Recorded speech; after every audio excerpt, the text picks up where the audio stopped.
Hi, my name is Pastor Jerry Ingalls from First Baptist Church in Newcastle, Indiana, and we are on a journey together of studying the Bible one chapter at a time. And I'm writing a short devotional thought on each chapter and sharing that with you. Today, we're going to look at Genesis chapter 43. How do you respond to difficult circumstances in your life? Genesis chapter 43 verse 1 tells us about the difficult circumstances facing Jacob and his sons in the promised land. And I quote, "Now the famine was severe in the land." We are reminded of the difficult circumstance that is the backdrop of this entire saga. The famine is the driving force of the whole story. Actually, the driving force of the story is not the famine, it is God. God did for his chosen people what they would not and could not do for themselves.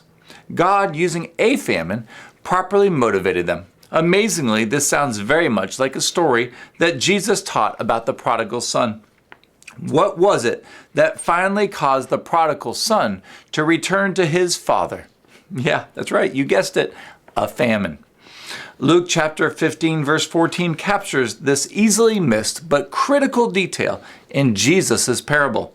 Now, when he had spent everything, a severe famine occurred in that country, and he began to be impoverished.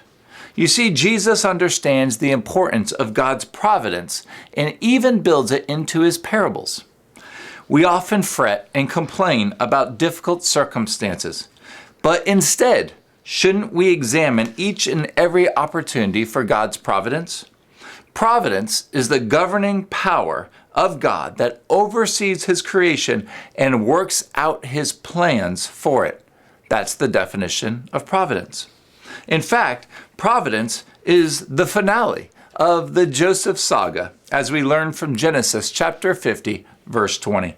"As for you, you meant evil against me, but God meant it for good in order to bring about this present result, to preserve many people alive."